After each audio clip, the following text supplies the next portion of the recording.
Yan, magandang araw sa ating mga Pilipino. Balita ko'y pinaiimbestigahan daw ni Terry Ridon ang Dolomite Beach, ang Manila Bay, dahil yan daw yung nagiging sanhi kung bakit binabaha ang mga taga Manila. Akala ko ay si Abante lang po yung utak hipon. Hindi pala, pati rin pala itong si Terry Ridon ay utak hipon din. Biruin mo ay paiimbestigahan daw niya itong Dolomite Beach o ang Manila Bay na pinalinis ng dating administrasyon. Kasi yan daw yung nagiging sanhi kung bakit binabaha yung mga taga Manila. Pagka bobo-bobo mo naman pala, Terry Ridon, huwag mong sisihin yung Manila Bay na nilinis ng dating administrasyon na napakabulok dati diyan sa kapalpakan ninyo. Ang sisihin, ang sabihin mo kaya binabaha yung mga Pilipino ay dahil hinati-hati ninyo at pinagnanakaw ninyo yung budget ng flood control project, hindi yung Dolomite Beach ang sinisisi yung mga kongresista kayo. Hanggang ngayon hindi pa rin kayo nakukulong, na alam naman ng taong bayan na kayo rin ang nakinabang at naghati-hati doon sa pera ng budget ng flood control project ngayong 2025. Ngayon, ang lakas ng lobong paiimbestigahan mo itong Dolomite Beach. Bakit? Isasangkot na naman dyan ang Duterte. Itong nakakapagtaka ito sa dating administrasyon. Puro nyo sinisisi sa dating administrasyon ng kapalpakan ninyo, mga bobo kayo, mga congressman kayo. Shout out sa Reaction Vlog YouTube channel. Please like and subscribe. Mabuhay kayo. Pag nagnako ka ng isang lata ng sardinas, 5 kilong bigas, 1,000 pera, walang investigasyon, walang due process, kulong ka kaagad. Pero pag nakabarong ka, nagnakaw ka ng bilyon, trilyon, hindi ka makukulong. Kaya itong mga politiko ngayon na nakaupo, magnakaw lang kayo ng magnakaw. Kasi kinukundi na kayo na itong pangulong bobo na magnakaw kayo. Wala pang nakukulong sa mga politikong magnanakaw. Wala pa ni isa sa kanilang nakukulong. Naalala nyo yung isang lalaki dati? Nagnakaw ng isang sakong bigas? Di ba? Napakalaking grocery yung pinasok niya, pero bakit hindi siya kumuha ng pera? Bakit bigas ang kinuha niya? Gutom. Walang may pakain ng gobyerno eh. Dinagnako siya ng isang sakong bigas. Anong nangyari? Kinulong siya ng mga kapulisan. Kinulong siya ng mga pulis. Walang investigasyon. Walang kung ano-ano. Kinulong ka agad. Ewan ko kung nakalaya na siya ngayon. Pero, si Zaldico, Martin Romualdez, at iba pang mga kongresistang kasabwat, at iba pang mga departamento ng gobyernong kasabwat sa pagdanakaw, asa na sila diskaya? Na merong 45 luxury car ba yun? 40. Meron siyang, hindi 48 yata? 40. Meron siyang 40 na luxury car. Nakulong ba siya? Hindi! Malaya pa rin si Diskaya ngayon. Magsi-celebrate siya ngayong December sa ibang bansa. Yan ang katotohanan. Hindi makukulong itong mga politikong ito, kaya dapat lamang na ibalik natin ang death penalty sa ating bansa. At sa lahat ng politikong mapapatunayan na kailangan bitaw. Wala yung signal, no? Sayang. Ano ba? Blur ba yung live ko? Blur? Hindi, liwanag mo. Ang liwanag. Tuloy lang. Kailangan maibalik ang death penalty sa ating bansa. At kung sino ang politikong mapapatunayang magnanakaw, abay dapat lamang ho napatayin sa sili elektrika. Dapat lamang po na kurentin ang kanyang utak hanggang sa maging abo siya. Walang pagmamahal sa kapwa, walang paglilingkod sa bayan eh. Oo. Kaya dapat talaga maibalik ang death penalty sa ating bansa. Kasi hindi matututo itong mga politiko nito. Magnanakaw at magnanakaw at magnanakaw pa rin sila. Hanggang sa tayo, pahirap ng pahirap. Yan ang mangyayari sa atin. Noong unang people power, pinatalsik si Marcos Sr. kasi magnanakaw. Pinalitan na naman ng presidente. Ilang people power ang ginawa nyo? Nakadalawang people power na ang Pilipino. May natutuwa sa mga politiko? May natauhan ba sa mga politiko? May nagbago ba sa mga ugali ng politiko? Wala. Mas lalo pa silang naging magnanakaw. Mas lalo silang naging magnanakaw. At mas lalo pa silang magiging demonyo habang patagal ng patagal. Walang mga puso etong mga politikong namumuno sa atin. Kaya dapat lamang na ibalik ang death penalty sa ating bansa. At patain at kulungin. Hindi dapat ikulong. Dapat doon sa sili elektrika. Death penalty ang dapat na ihatol sa mga politikong magnanakaw. Kalahanin mo itong flood control lamang na pinag-uusapan natin. Bilyon-bilyon ang budget na nakalaan sa flood control project. Biruin mo sa Bulacan, 70 billion ang nakalaan. Ilang distrito lang ang meron doon? Kung hindi ako nakakalimot, ilang distrito ba yun? 5? 5 yata eh. Kung hindi ako nagkakamali, sa Bulacan, 70 billion. Napunta Saan napunta yung 70 billion na yun sa Bulacan? Mga congressman dyan sa Bulacan, ang kakapal ng mga mukha ninyo. Mga politiko dyan sa Bulacan, ang kakapal ng mukha ninyo, ang tataba ninyo. Saan na yung mga congressman dyan sa Bulacan na bilyon ang naka-budget, nakalaan dyan sa inyo, sa lugar ninyo? Saan yung pinunta yung flood control ninyo? Bakit binabaha yung mga tao dyan? Kahit ngayong mga patay, binaha sa simenteryo eh. Nakita ko sa live, nakita ko sa video. No? Saan na napunta yun? Sa Quezon City, ganun din. Sa Pasig, ganun din. Cavite, ganun din. Meron lahat silang mga budget. At sa iba pang mga Pilipino, sa tingin ko yung naano lang na budget, eh yung sa Davao. Kasi talagang nakaano sila na merong spot report ang lahat ng ginawa nilang flood control project doon. Oo. Hindi kagaya nitong iba, meron naman silang spot, bulsa. Binulsa nila eh. Ang tataba ng utak nitong mga congressman. Pero ang papayat ng utak nila. Kawa pa naman. Napakakapal ng mukha ng mga politiko nito. Mga nakabarong pa naman yung mga congressman. Ang lilinis yung tignan. Mga magnanakaw kayong lahat dyan sa House of Representatives. Mga gunggong. Mga inutil. Oo. Napakawawalang hiya ninyo. Ang lilinis ng mga damit ninyo. Nanakaw dyan sa loob. Paano ka maniniwala may mapuputahan ng investigasyon nila? Yung nag-iimbestiga kasama sa magnanakaw. Pinapaikot tayo. Ngayon, saan na napunta? Ilang buwan na silang nag-iimbestiga? 3 buwan na po silang nag-iimbestiga. Nakulong ba si Diskaya? Hindi. Nakulong ba si Zaldico? Hindi. Nakulong ba si Martin Romualdez? Hindi. May nakulong ba? Sa mga sangkot sa nakawan sa gobyerno? Wala. At magsi-celebrate sila ngayong pagmumura ko sa ano? Signal? Ha? Di ba? Magsi-celebrate siya ngayong New Year. Sila Zaldico, Martin Romualdez, bibili sila ng regalo. Pupunta sa ibang bansa magbabakasyon gamit ang pera ng taong bayan. Yan po ang katotohanan. Kaya dapat po tayong magkaisa. Kung meron man pong pagkilos ngayong November, ay dapat tayong magsilabas sa ating mga bahay at tumindig para sa ating karapatan at ipaglaban kung anong dapat ating ipaglaban at kailangan baguhin ang sistema sa ating bansa. Kailangan mong tumayo. Kailangan mong lumaban. Wala tayong pera. Wala tayong posisyon, wala tayong power para sila ay i-debate. Pero meron tayong boses na dapat itong boses ay gamitin natin sa tama. No? Huwag nating gayahin ang mga loyalistang mga bobo utak. Sarado ang mga utak. Huwag nating gayahin. Etong mga loyalista, sarado ang mga utak nito. Kailangan nilang magpasalamat sa kanilang mahal na Pangulo. Pero, pag nabalik ang isa sa mga Duterte na matitino, aminin man natin mga kababayan kong Pilipino napakalaki ng pinagbago ng ating bansa noong panahon ni Digong. Hindi ba sapat sa inyong mga estudyante na umuwi kayo ng bahay ng ligtas noong panahon ni PRRD? Hindi pa ba sapat sa inyong mga kabataan na walang na-snatch sa cellphone ninyo? Bumalik tayo sa panahon ng mga dilawan.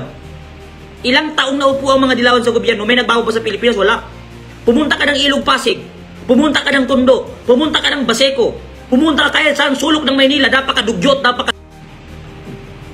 Sinabi na nga international media na walang isang nabubuhay na isda dyan sa Ilog Pasig. Kung alam niyo yung Ilog Pasig, kung alam niyo yung Ilog Pasig, walang nabubuhay na kahit isang bulate o isang insekto diyan nung panahon ng mga dilawan. Ano nangyari sa mga dilawan? Gumawa sila ng bridge, sila ng tulay. Gumawa sila. Wala-wala yung signal natin mga kababayan. Nainis na ako ang signal natin. Sa totoo lang. Ano ang ginawa ng mga dilawan? Gumawa sila ng tulay diyan sa Ilog Pasig.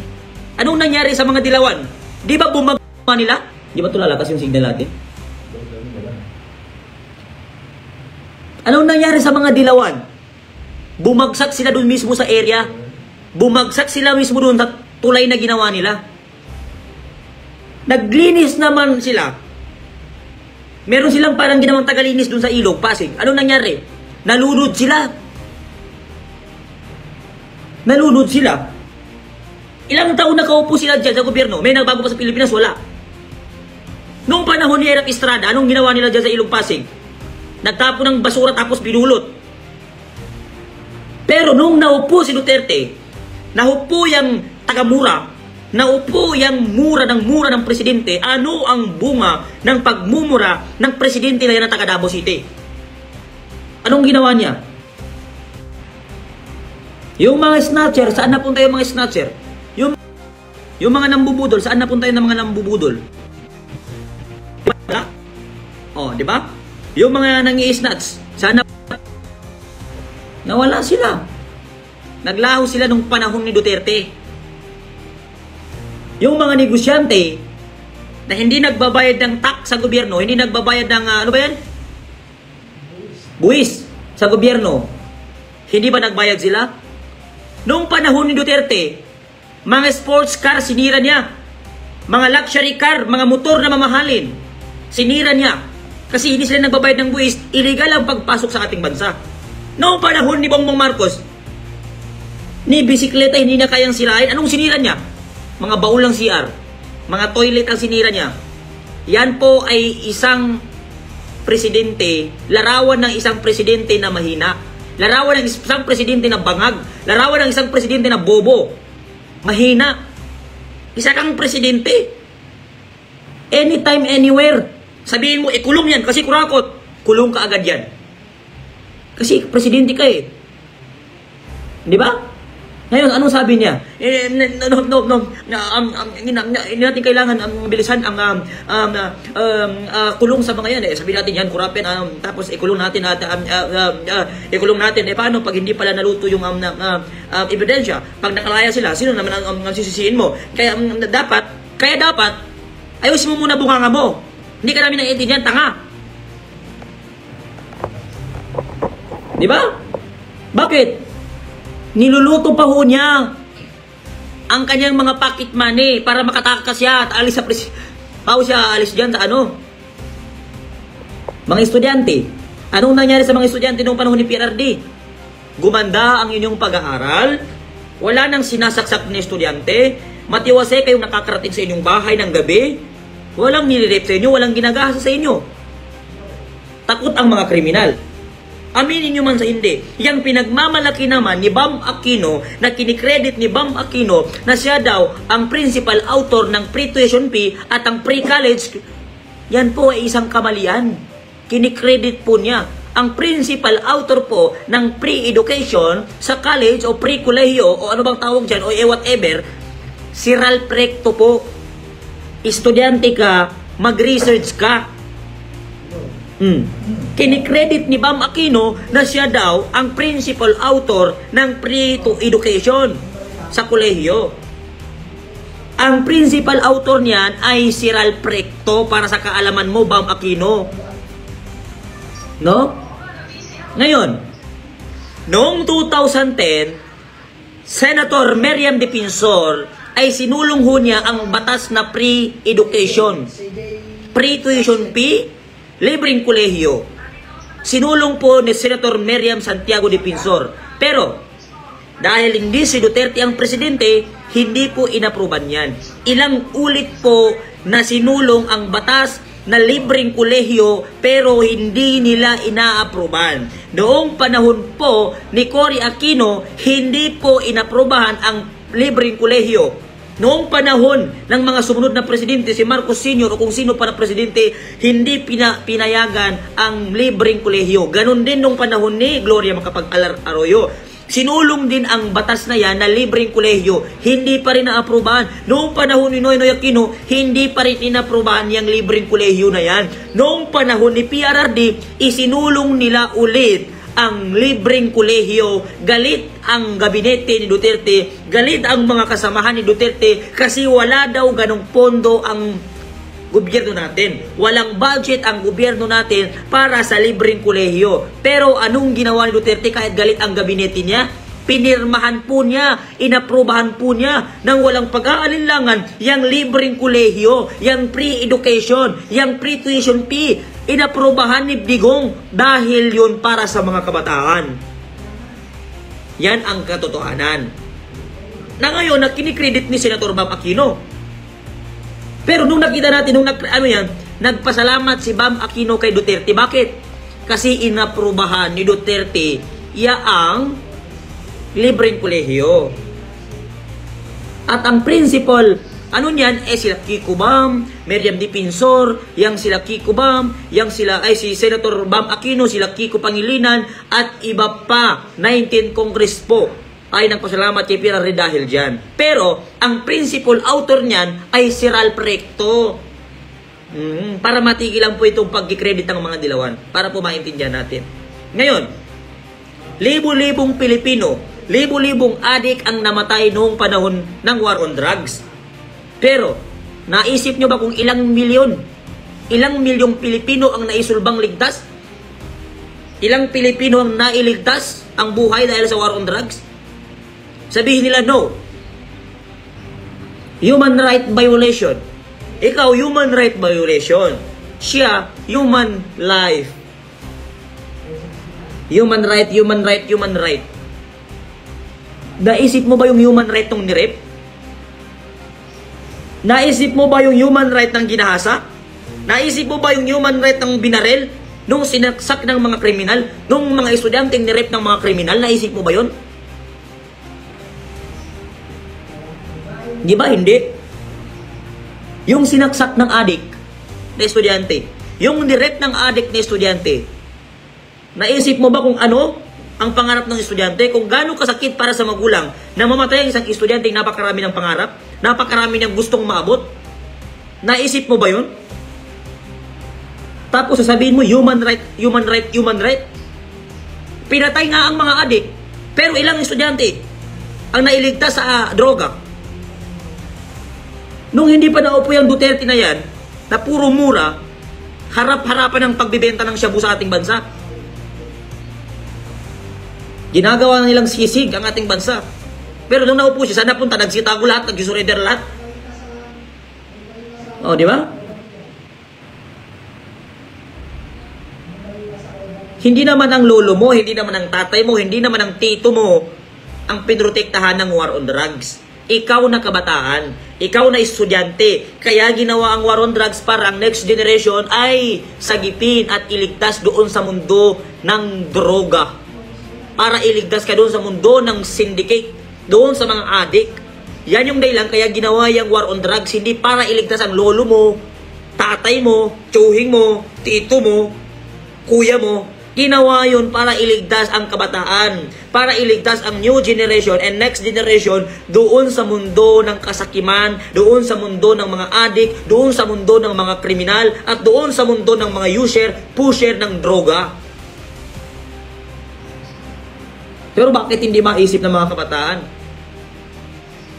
Hindi ba open ang ating utak, mag-research, patakboy ng ating utak? Ngayon, ang NPA ay lumalakas sa ating bansa. Anong nangyari? Kaninong kasalanan? Bakit lumakas ang NPA sa ating bansa? Kasalanan po ni Cory Aquino yan. Kasalanan ng mga dilawan kung bakit lumakas ang NPA ngayon. Bakit? Pinakulong na ni Marcos Jr. si Joma Sison. Anong ginawa ni Cory? Pinalabas na si Joma Sison. Anong nangyari ngayon? Di lumakas ang CPP-NP, lumakas ang kanilang recruitment, mas lalo silang dumami ngayon at nag-aasik ng lagim. Ano bang trabaho ng NPA? Patayin ang mga sundalo at pulis? Magrebelde sa kanilang magulang at gobyerno? Ngayon, para sa ating kaalaman, merong iilan sa ating mga universidad ngayon na nagiging breeding ground ng CPP-NP. Doon sila nagre-recruit. Oo. Kaya kailangan ho natin mga kababayan magtulong-tulong, magkaisa at palitan kung anong merong kinasanayan natin sa ating bansa. Ayaw tayong maging maunlad netong mga nakaupo, netong kasalukuyang administrasyon. Ayaw nila na umunlad ang ating buhay. Gusto nila habang buhay tayong maghihirap ng mga Pilipino. Kaya kahit ano, kailangan nating magkaisa, magtulong-tulong.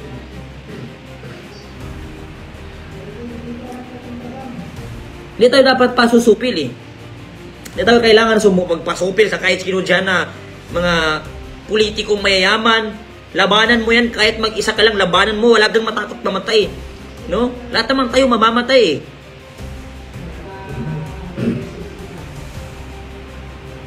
Pag napalitan natin itong nakaupo, wala namang mangyayari. Mr. President, wala akong mangyayaring masama.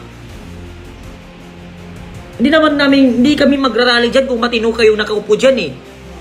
Bakit pa magrarally yung tao kung maganda naman yung pamamalakad ninyo? Kung nakikita naman ng tao na nagsiservisyo kayo, nakakahiya sa isang pangulo ng presidente na mga estudyante mismo bumabati ko sa'yo. Mga kabataan mismo, university, mga high school student, mga elementary student, ang bumabati ko sa iyo at sinisigaw nila na mag-resign ka. Nakakahiya yan sa isang pangulo ng bansa na mga estudyante ang ayaw sa iyo. Hindi nakakahiya sa isang presidente na mag-rally ang mga senior citizen, may mga sakit yan, mga PWD. Hindi nakakahiya sa isang presidente. Pero ang nakakahiya dyan, yung scholar ng ating bansa ang nagrarally, sumisigaw na Marcos resign, Marcos bumaba ka, yan ang nakakahiya sa isang pangulo. Bakit? Nakikita po kasi namin na hindi na po kayo nagsiservisyo sa ating bansa. Kahit ano pong ibalita nyo sa TV Patrol, 24 oras, wala pong tiwala ang taong bayan sa mga media. Wala pong tiwala ang mga tao sa GMA, sa ABS-CBN, na puro kasinungalingan ang pinakalabas nila. At mas lalong wala kaming tiwala kay Claire Castro na tagapagsalita ng Malacanang. Kasi yan po ay bobo at adik. Bobo po siya. At sinungaling po. Iba pala ang nagagawa ng pera. Kasi dati yan si Claire Castro. Binabatikos niya si BBM eh. Dati yan si Claire Castro, yan ang ano ni BBM eh. Top 1 na basher ni BBM. Si Claire Castro. Pero iba pala ang nagagawa ng pera. Pag yung pera pala ay tinakpang sa mata mo, nakakita ka ng dollar, nakakita ka ng bundle-bundle na pera, ay nagiging mabait ka po. Eh yung kalaban mo po pala ay pinagtatanggol mo pa pala. Binayaran si Castro eh. Dati yan vlogger yan eh. Si Claire Castro. Bira ng bira yan kay Bongbong Marcos. Pero tignan mo ngayon, overprotected na si BBM. Love niya si Marcos. Protect na protect niya. Lahat ng sinasabi, lahat ng question, siya ang sumasagot. Siya, nagiging ano siya, nagiging siya yung ano. Nagiging cover siya ni BBM sa lahat ng tanong ng mga media. Walang tiwalang tao dyan kay Claire Castro eh. Claire Castro, tigil-tigilan mo na Tita Castro yung pag-ano mo dyan ang sinasabi mo na kung ano-anong ginawa. Puro kapalpakan yung ginagawa niyo. Anong sabi ni BBM nung sunan niya? Mahigit 2,700 na eskwelahan ang natatapos na. Noong lumabas ang investigasyon sa Senado, magkano ang naipatayo ng Pangulo mo na eskwelahan? 22 lang ang naipapatayo na. Anong sabi niya sa kanyang SONA? 2,700 na eskwelahan na po ang ating natatapos, ang ating pinagawa, at mas marami pa pong ipapagawa. Pero nung inimbestigahan, ang DPWH, anong sabi niya? Tama ba ito? Totoo ba ito? Parang ano to 22 lamang ang school na natapos nila. 1,700. At ang nagawa lang po ay 22. Pero sinabi niya sa kanyang SONA, 2,700. Nung flood control project naman, anong sabi niya? 5,500 na po ang flood control project na ating natatapos. At mas marami pa pong tatapusin. Noong binisita niya, anong sabi niya? Anong nangyari? Hindi ko alam. Ano bang nangyari? Bakit naggaganito tayo? Parang ang layo nito. Bakit naggaganito tayo? Anong nangyari? Ano ba ito? Ano to? Ewan namin sa'yo. Tanga ka ba? Presidente ka tapos hindi mo alam ano nangyari? Ikaw nagsabi sa SONA mo na 5,500 na natatapos mo na flood control, tapos sasabihin mo nung binisita mo. Wala kang alam, hindi mo alam kung anong nangyari, ano ito, ano ba yan. Walang nagawa ang administrasyong ito. Yang kinikredit nila ng mga project, hindi sa kanila. Ano pang sabi ng DPWH? Meron po sila daw na bagong project na bus, electrical bus, nandun sa Davao. Tanga. Alam namin na lahat ng project ng administrasyon nito, merong tatak na Bagong Pilipinas. At yung Bagong Pilipinas na bus nyo na project, bulok. Walang sumasakay. Dito sa Maynila. At kung totoo man yan, na project ni BBM yan, dapat unahin niya muna ang Maynila. Hindi yung Davao. Napugad ng kalaban mo, tanga. Kinikredit mo na sa inyo yung mga dumating na bus doon sa Davao? Mga electric bus, project ninyo? Tapos nakita namin yung mga project nyo na bus dito sa Manila. May tatak na Bagong Pilipinas, mga walang bintana, walang aircon, walang sumasakay kasi yung baho. Parang kahit aso mamatay-matay doon, tapos kikredit nyo yung ibang project. City by city yung nag-ano nun eh. Davao to Japan yun eh. Sila ang nag-meeting, kitang-kita ko si Mayor Basti, pumunta pa doon sa City Hall ng Japan. Nakipag-usap para sa mga ilang project na dadalhin sa Davao tapos ikikredit ng administrasyon. Kitang-kita man na yung mga project ng administrasyon nilalagyan kahit bigas lang, nilalagyan pa kahit 5 kilong bigas lang, nilalagyan pa ng picture ni Bongbong Marcos. Merong pang nakalagay na bagong Pilipinas. Anong nagawa ng bagong Pilipinas ni Bongbong Marcos? Magnakaw, mangurakot, walang trabaho ang mga Pilipino, magbigay ng ayuda, lahat ng ghost project, lahat ng kanilang mga yan ang nagawa nila. Ngayon, ang sakit sa puso ng mga loyalista na tinitira ko sila, mas masakit yung pagnanakaw ninyo sa kabadang bayan at sa pinaghihirapan ng taong bayan. Ilang kabataan ang may sakit dahil sa baha. Ilang estudyante ang lumulusong sa baha bago makapasok sa eskwelahan. Ilang magulang ang nagpapakahirap 24 hours nagbubukid, nagtatrabaho ng tricycle, namamasada ng jeepney para may pang-aral ang kanilang anak. Tapos kayo, binoto namin ng mga politiko na inaasahan namin na magpapaunlad ng ating ekonomiya, babaguhin ang sistema ng ating Pilipinas, ng kinasanayan nating paghihirap sa ating bansa. Kayo lang pala makikinabang? Kayo lang pala magpapakasarap? Hindi nyo ba nakita mga estudyante? Working student? No? Pagkatapos pa lang sa school, walang pahinga, diretso sa Jollibee, diretso sa Mang Inasal, diretso sa McDo. Para may pangbayad ng tuition fee, para bukas mayroong pangbaon, para may pambili ng test paper, para may pambili ng medyas, sapatos, bag. Hindi nyo ba nakikita yun ng mga politiko kayo, mga sakim kayo, mga wala kayong puso? Hindi nyo nakikita yun? Paghihirap ng bawat mamamayang Pilipino? Mga wala kayong puso? Dapat sa inyo, ubadin nyo yung mga barong Tagalog na susutin nyo eh. No? Naka-jail pa pag pumasok sa House of Representatives. Buhaya naman pala. Napakakapal na mga mukha ninyo, napakawalang hiyarin ng mga politiko kayo. Lalo na yung mga anak ng mga politiko. Baguhin natin ang ating sistema dito sa ating bansa, mga kababayan kong Pilipino. Hindi mo pa natin napapansin na puro political leaders yan nakapaligid sa atin? Sa isang munisipyo, sa isang province, tignan nyo si governor, si vice mayor, vice governor, hanggang kapitan, magkaka-apelyedo sila. Sila lang din namumuno sa atin. Sila lang din nagnanakaw sa atin. Sila lang din na nagpapahirap sa atin. Sa susunod na eleksyon po, mga kababayan kong Pilipino, huwag po natin ipagpalit ang ating prinsipyo at dignidad sa 5 kilong bigas, 500 pera, kung ang kapalit naman noon ay ilang taong paghihirap natin. Magbigay sila ng ayuda, kunin mo. Pera mo naman yun eh. Pera mo yun. Galing yun sa buwis na binabayad natin. Kunin mo, pero huwag mong iboto.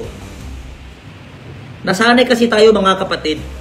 Nasanay tayo na pagsikat, pagpogi, pag idol mo, binoto mo kahit walang alam.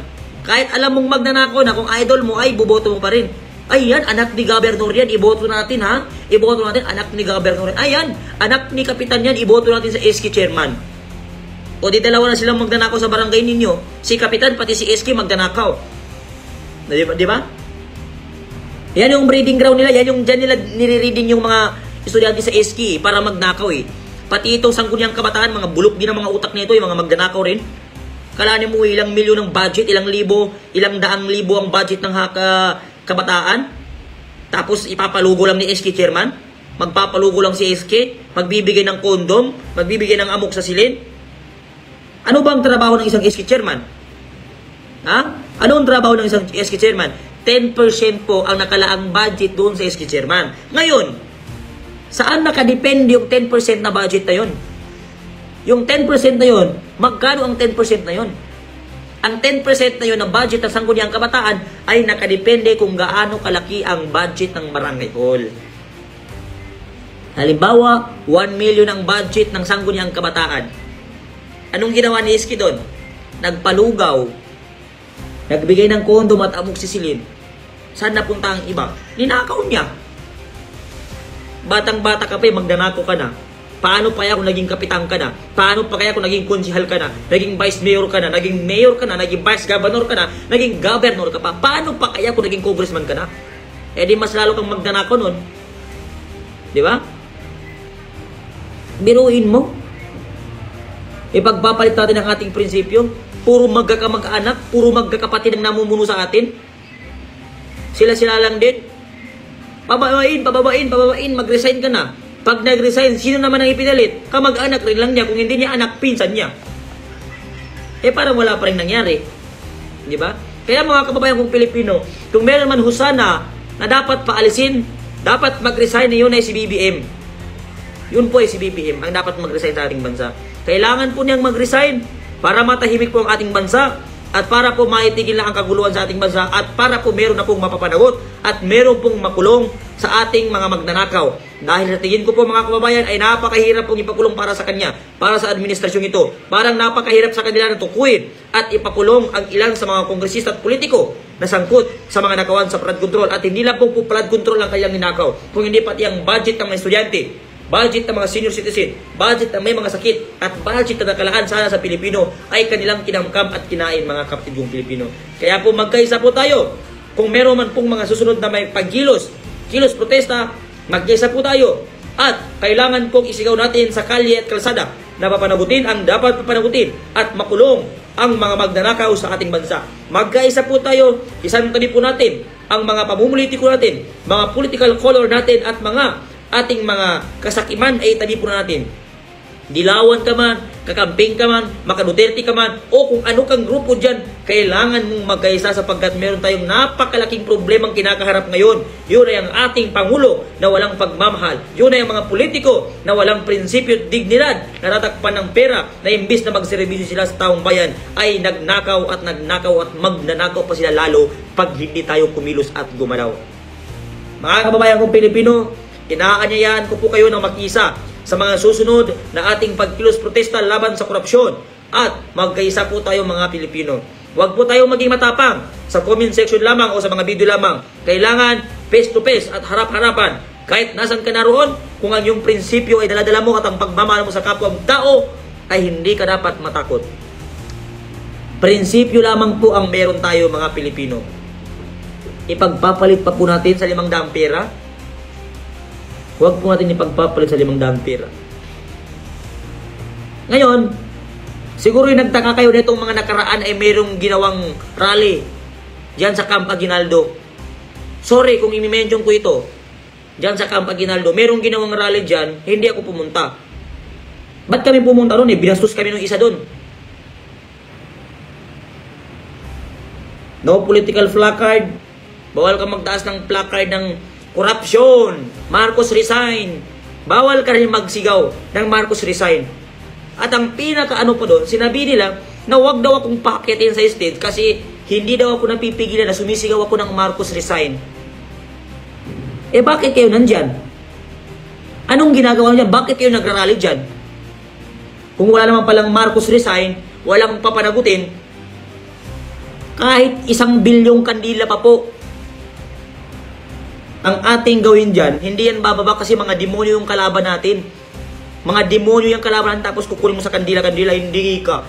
Kailangan natin daanin sa pananampalataya. Kailangan natin daanin sa kandila-kandila. Kailangan natin kumanta sa Diyos. Kailangan natin mag-alay, religyoso. Tanga! Doon ka sa simbahan.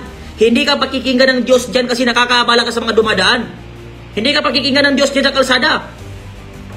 Kay Panginoon namin, tulungan mo kami. Kami ay napapasakop sa inyo. Pababain nang na. Ito may thunder Christopher. Tanga. Demonyo ang kalaban mo tapos magsisili ka ng kandila. Hindi tatanggapin ng Diyos ang hiling mo. Kung dapat mong gawin dyan, doon ka sa simbahan. Doon ka magsimba. Doon ka humiling.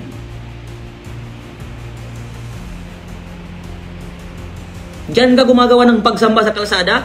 Kabastusan yun sa Diyos. Dadaanin sa kandila, kahit ilang bilyong kandila pang sindihan mo. Hindi yan bababa sila kasi demonyo. Tapos no political placard, no political speech, puro kanta-kanta. Mimi pasola, ti. Di nilang kayo tuloy. Kayo lang mag-rally dyan. Anong gagawin namin dyan? Ako, political speaker ako. Tapos pagbabawalan mo kung magsalita ng Marcos resign? Anong pinaglalaban mo doon?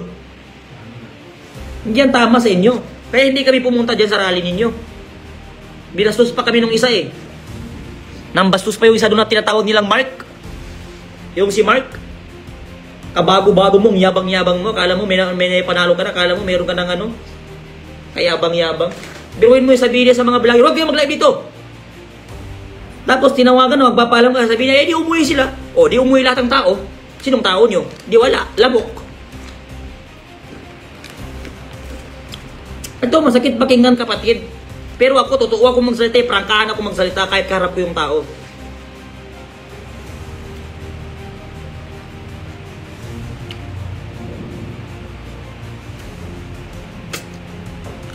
Ba't ako magtatago? Hindi ako nagtatago, tanga. Wala akong kinakakatakutan, ba't ako magtatago? So ngayon, sino ang magpapa-shoutout ay sa-shoutout natin ngayong gabi? Sapagkat pagod na ako magsalita, nagdakdak, katahingin natin yung mga kapitbahay natin dito, makapalayasin tayo sa bahay. Ay, dito sa hotel.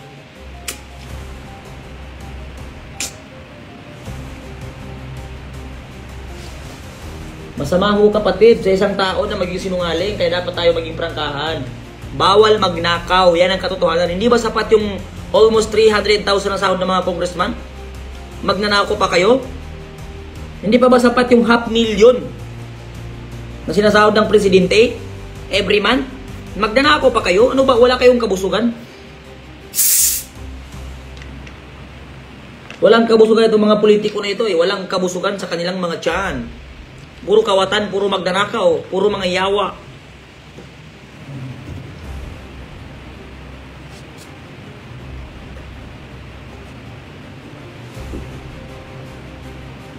Hindi ako nagtatago. Ba't ako magtatago? Magtatago ko, hindi naman ako magnanakaw. Yung magnanakaw, yun ang dapat magtago, hindi ako.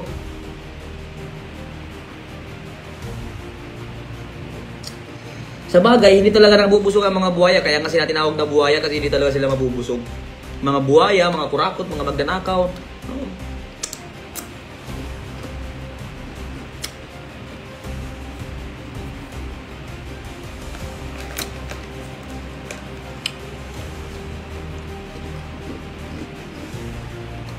Shout out kay Mai. Ang hirap ng pangalan mo, from Tagaytay.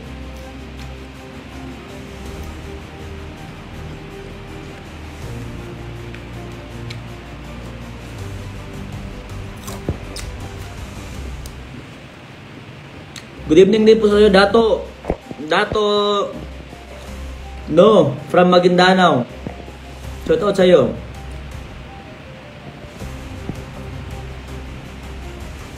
Shout out sa iyo, JB.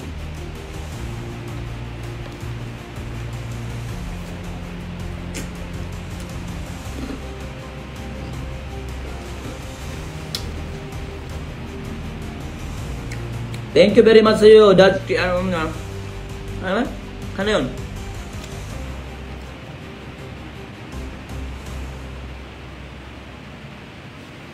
Nanonood ka pa ng live? Tingin nga. Nawawala ba? Hindi na ba? Blurred ba? Blurred? Hello po, Jane Gaya. Good evening. Malinawag na.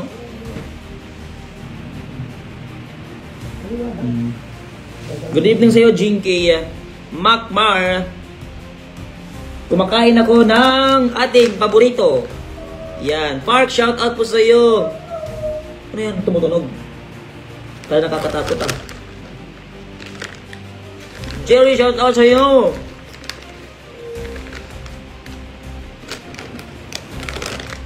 Ay, sana all. Yung apang mo, idol. Nay, sorry.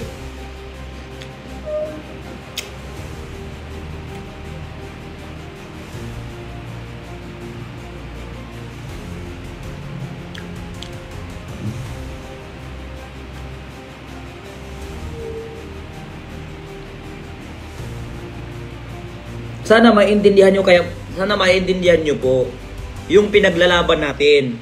Hindi po ito para sa akin. Hindi po ito para kanino. Para po ito sa ating lahat ng mga Pilipino. Para po ito sa inyo. Anong mapapala ko sa ginagawa ko? Pagkaraban ko sa mga politiko. Ang kapalit nitong pagsasalita ko ay ang buhay ko. Para po maintindihan natin. Sana po maintindihan natin mga Pilipino. Ni piso, walang binabayad sa akin dito. Ni wala akong katungkulan o posisyon sa gobyerno. Pero bakit ko ito ginagawa? Kasi nakikita ko yung paghihirap ng bawat mamamayang Pilipino. Nakikita ko yung paghihirap ng mga kabataan. Nakikita ko yung paghihirap nating lahat ng mga Pilipino. Kaya ginagawa ko ito. Ang kapalit niya itong boses ko ay ang buhay ko. Kahit anong oras pwede nila akong ipapatay. Kahit anong oras pwede nila akong ipakulong. Kaya sana po maintindihan po natin ang pinaglalaban naming mga Pilipino na nandito. Hindi ito para lamang sa akin o para kanino na politiko. Ang kapalit nito yung buhay ko para po ito sa inyong lahat na mga Pilipino na hindi kaya sumigaw, hindi kaya magsalita sa laban sa korupsyon kontra sa mga politikong magnanakaw. Kaya kami ang tumata yung boses ninyo sa entablado. Ang trabaho nyo lamang po ay suportahan kaming lumalaban sa korupsyon. Mga OFW, wala sila dito. Ngayon, nire-representa natin ang boses at sama ng loob at galit ng mga OFW. Tayong nandirito, kaming nagsasalita kontra korupsyon, nire-representa namin ang boses ng mga OFW na wala rito. Nire-representa namin ang boses ng bawat mamamayang Pilipino na nasasaktan at biktima ng korupsyon. Ngunit hindi nila kayang magsalita at ilabas ang kanilang galit, hinahin sapagkat sila'y takot sa mga politiko. Ngayon, ginagawa po natin yon, nilalabas po natin ang inyong saloobin. Ngayon po, ang kapalit po nito ay ang aking buhay. Sana po maintindihan nating mga Pilipino. Hindi kung ano-ano ang kapalit na itong ginagawa namin. No, wala kahit piso, nangutang nga lang ako ng pera eh. Mga kasamahan ko, nililibre lang tayo. Wala po kaming trabaho mga kababayan sa gobyerno. Wala po kaming kahit anong koneksyon sa gobyerno. Pero nire-representa namin yung galit ng puso ninyo. Ramdam ko at ramdam namin ang inyong galit. Ngunit alam namin hindi kayo makapagsalita. Hindi kayo makaplaban. Sapagkat pare-pares lang tayong mahihirap. Ngayon, sana po maintindihan ninyo. Bilang tagapagsalita ninyong mga Pilipino kontra korupsyon, bilang kasangkapan, ako po ay ginamit lamang ng Diyos, ginamit ng Almighty God, ginamit ni Allah, bilang kasangkapan na ako ang inyong maging boses sa paglaban, pagsasalita kontra sa mga magnanakaw at iba pang mga politikong magnanakaw sa atin. Hindi po kung ano ang kapalit nito mga kababayan, buhay po namin nandito sa kalsada. Buhay po naming mga rallyista, buhay po ng lahat ng speaker, buhay po ng lahat ng umahawak sa rally, buhay po lahat ng mga nagrarally ang nakasalalay sa bawat laban namin. Yan ang ginagawa namin dito eh. Sana maintindihan nyo yung pagod at stress namin dyan. Init ng araw, ulan, pagod, tayo. Ang nararamdaman namin, pero narinig nyo ba kami nagreklamo? Hindi. Pagod din kami eh. Kami yung nasa ground eh. Pagod kaming araw-araw mag-rally. Pagod kami maglakad. Pagod na kami magsalita. Pagod kami magsulat ng mga placard. Pero lahat itong ginagawa namin para sa bayan. Para sa kinabukasan ng mga susunod na henerasyon. Bakit namin ginagawa? Ayaw namin na magaya itong mga ganito. Ayaw namin na sa susunod na henerasyon magaya ng mga kabataan ng pamumulitiko na gaya na ito'y pagnanako lamang.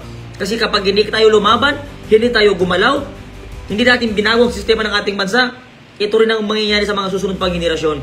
Kawawa ang Pilipino, kawawa ang mga kabataan na susunod sa yapak nito mga politiko nito. Kawawa ang ating mga anak, kawawa tayong mga kabataan dahil tayo ang magbabayad ng utang ng Bongbong Marcos na ito na bangag. Kaya sana maiintindihan nyo po ang aming pinaglalaban dito sa kalsada. Araw-gabi kaming nasa kalsada.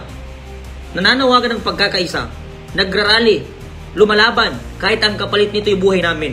Kahit alam naming delikado ang ginagawa namin, kahit alam naming nasa peligro ang aming buhay, nandyan pa rin kami, nakatayo, bumabatikos, at ipinaalam sa mga nakaupo na hindi na gusto ng mga taong bayan ang ginagawa nilang pagnanakaw.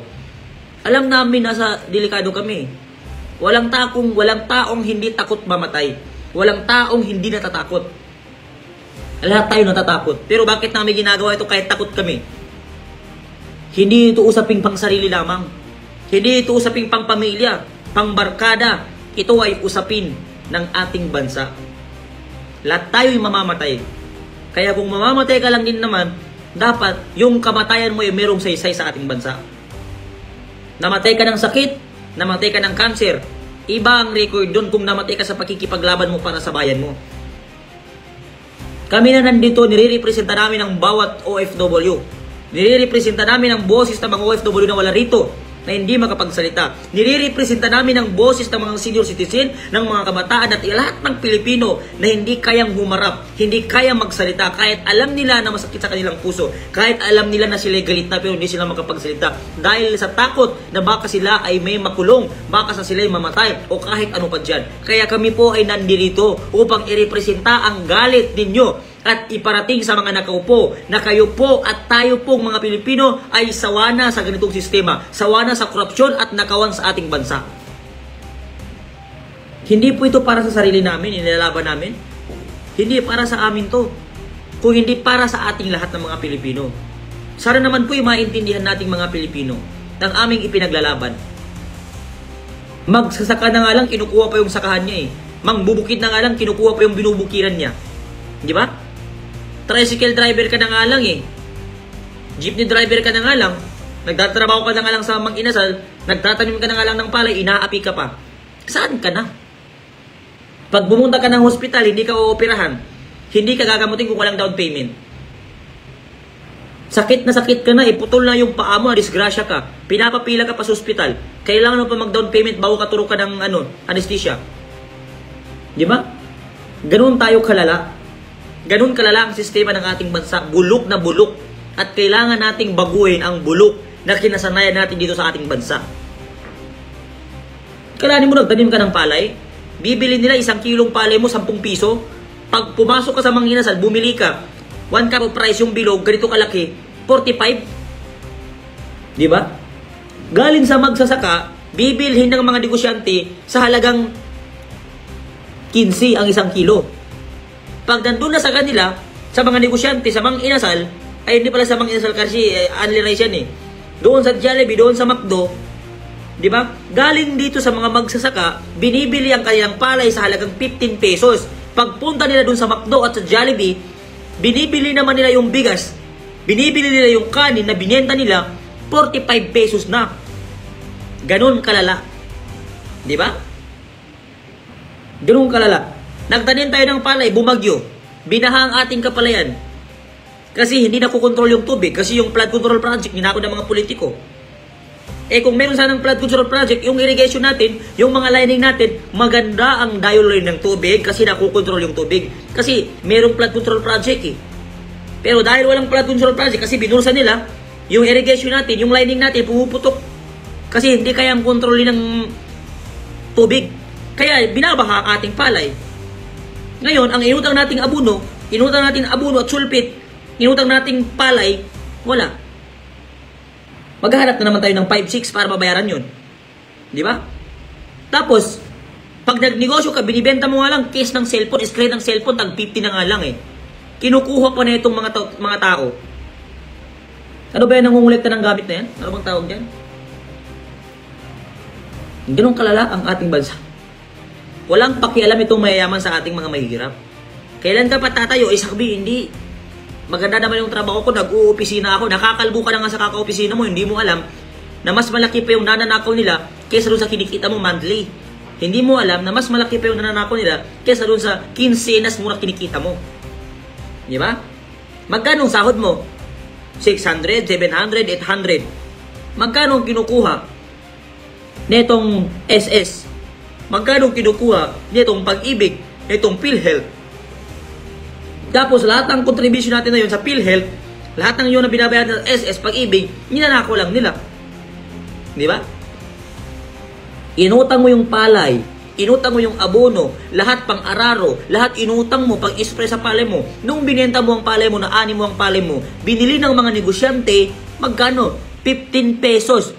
Nung nagbili na nila ng 15 pesos kada kilo, ngayon, nagsiselebrate ka, pumunta ka ng McDo, pumunta ka ng Jollibee, binenta sa'yo yung bigas, binenta sa'yo yung rice, magkano na? 45 pesos.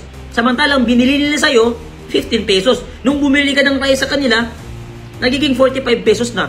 Ganon tayo niloloko, kaya kailangan nating baguhin ang sistema. Kailangan nating tumindig, kailangan nating lumaban, kailangan huwag tayong magpaapi sa mayayamang negosyante, mga politikong sakim na nagpapahirap sa ating bansa. Baguhin natin ang kinasanayan nating sistema na bulok sa ating bansa.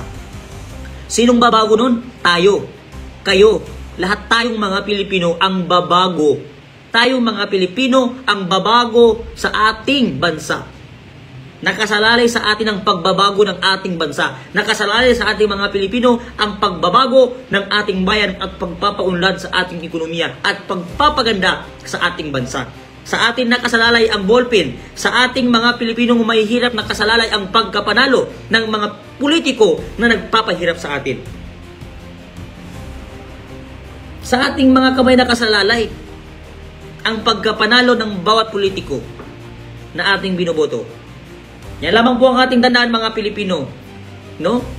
Kung ikay hindi na kaya makipaglaban sa mga korupsyon, mas mabuting kung hindi ka naman makasuporta sa mga lumalaban sa korupsyon, huwag ka na lang mag-comment. Ang gawin mo na lamang po ay manood. Kung ayaw mo naman pong manood, huwag kang manood. I-block mo kami na mga lumalaban sa korupsyon na nagsasalita kontra doon sa mga politiko. Kung ayaw mo, i-block mo kami. Di ba? Wala ka naman na itutulong eh. Kahit tubig hindi mo maibigay. Babash ka pa. Di ba? Ngayon, kung akala nitong mga ano ba tawag dito sa mga tao na ito na fake account ang ginagamit nila? Mga stroll ba yan? Binabayaran kasi yan sila. Account mo nga fake eh. Pagkatao mo pa kaya? Kung account mo nga fake, gumamit ka ng ibang larawan, pagkatao mo pa kaya? Kung akala ng mga trolls na ito na kaya nyo kaming ipatahimikin dahil sa pag-comment nyo kung ano-ano, hindi nyo kami makukumbinsi. Kung boss nyo nga na tanga, binibira namin, kayo pa kayo mga trolls na mga gagot, bobo. Di ba? Kung yung account nyo nga fake eh, ibig sabihin yung pagkatao nyo fake din mga ulul.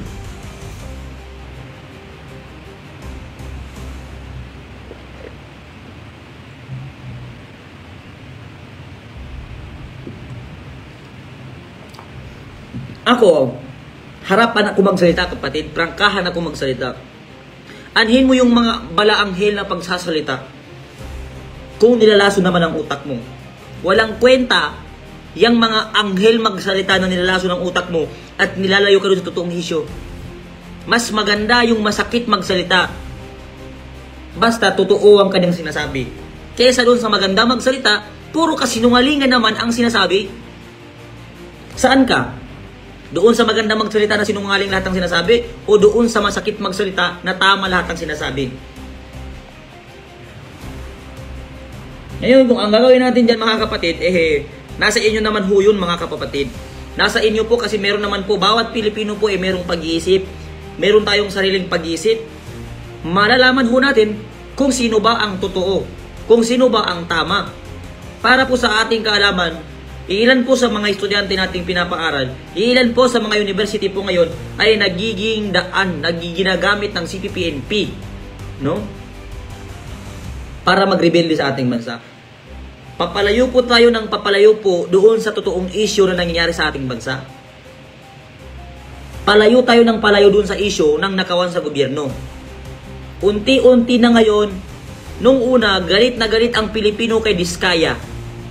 Ngayon, si Diskaya nakaligtas na, napunta ng kay Zaldico at Martin Romualdez. Ngayon naman, nawala na doon kay Martin Romualdez at Zaldico, naligtas na si Zaldico at Martin Romualdez, napunta na naman kay Jingo Estrada at kay Villanueva ang issue. Noong una, galit ang tao kay Diskaya kasi magnanakaw daw. Nakaligtas si Diskaya, Martin Romualdez at Zaldico na naman. Wala na naman sila ngayon. Andito na naman tayo kay Joel Villanueva pati kay Jingo Estrada. Wala na naman. Napunta na naman kay Marcoleta. Wala na naman. Napunta na naman kung kani-kanino. Palayo tayo ng palayo doon sa totoong issue. Natatapos na ang taon, natatapos ng 2025, malapit ng Desembre, wala pa rin nakukulong. Magtatatlong buwan na po ang investigasyon sa House of Representatives, pati sa sa Senate, wala pa rin nakukulong. Ngayon, ginawa pa nila ICI. Bagong bayaran na naman na buhaya. Ginawa nilang set witness si Martin Romualdez. Wala pa rin nakukulong. Magtatatlong buwan na po ang investigasyon. Wala pa rin pong napapanagot. Wala pa rin pong nakapakulong. Palayo tayo ng palayo dun sa issue eh.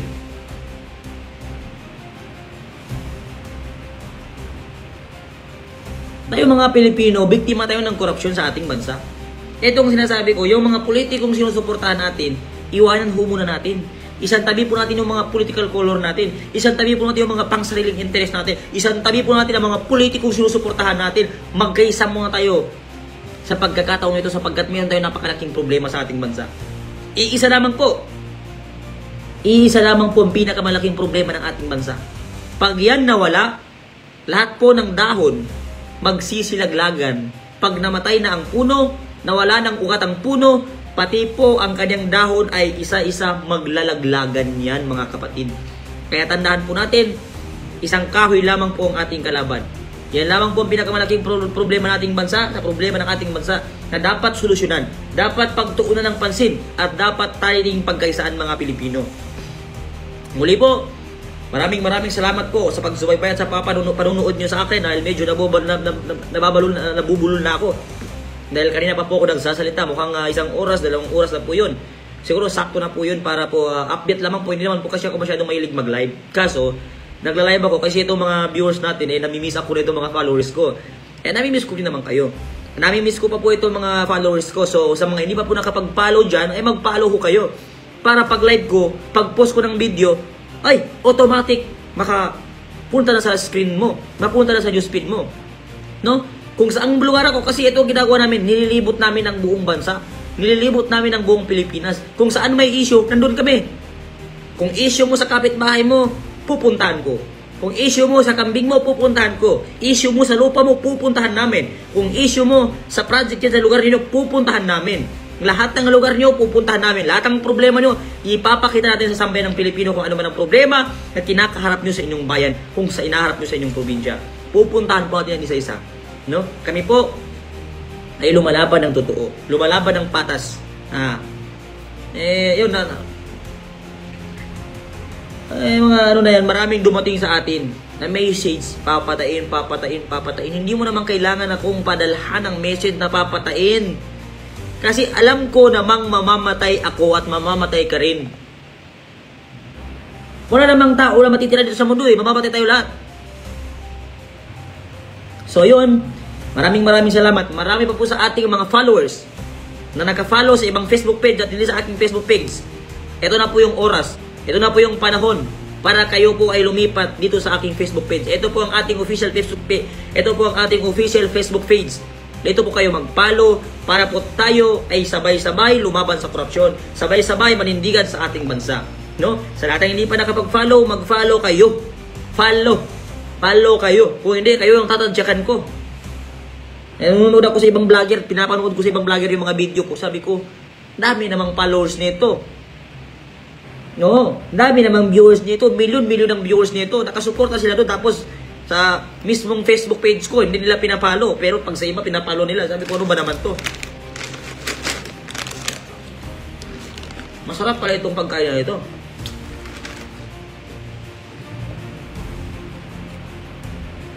Marcos resign. Mag-comment po kayo ng Marcos resign.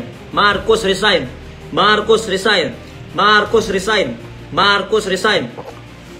Mag-comment po tayo ng Marcos resign, mga kababayan. Bago tayo magtatapos, mag-comment tayo at sabihin natin sabay-sabay, Marcos resign.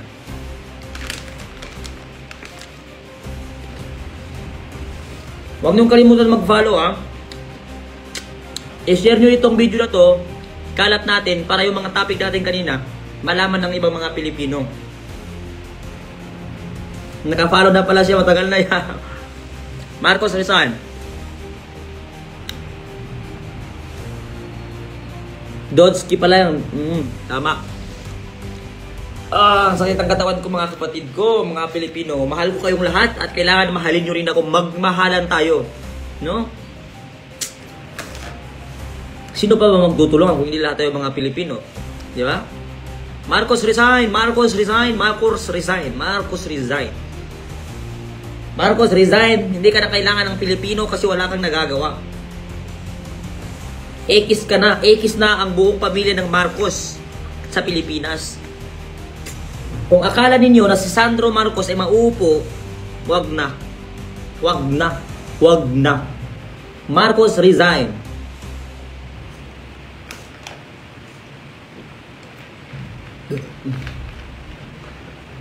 Marcos resign.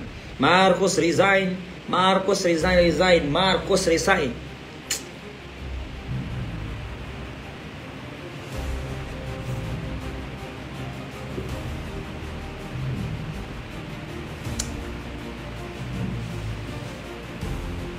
Marcos resign. Comment po natin, Marcos resign. So yun po, magandang gabi sa ating lahat. Muli po, ako po si Kuya Fark, nag-aalay ng serbisyo sa ating lahat ng mga Pilipino. Magandang gabi po at maraming salamat sa pagsubaybay. Maraming salamat sa panunood. Maraming salamat sa lahat nating mga kapwa Pilipino na patuloy na lumalaban sa korupsyon.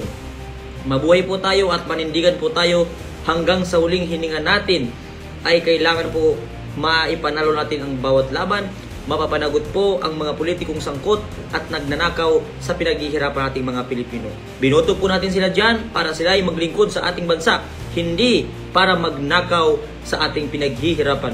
Tayo po ang nagpaupo sa kanila sa mga posisyon nila. Tayo rin man po ang magpapababa sa kanila sa mga posisyon na ipinahiram natin sa kanila. Tandaan po nating mga Pilipino na sa kamay po natin nakasalalay ang pagkapanalo ng bawat politiko. Kaya sa susunod po na eleksyon sa ating bansa, siguraduhin po natin na ang ibuboto nating politiko ay merong tapang at prinsipyo at pagmamahal sa bawat Pilipinong kanyang nasasakupan. Itigil na po natin ang kinasanayan natin na parang merong 500, 5 kilong bigas at isang lata ng sardinas, ibuboto mo kagad. Ang kapalit naman noon ay ang paghihirap natin ng ilang taon. Maraming salamat at mabuhay tayong mga Pilipino. Good evening sa ating lahat and thank you.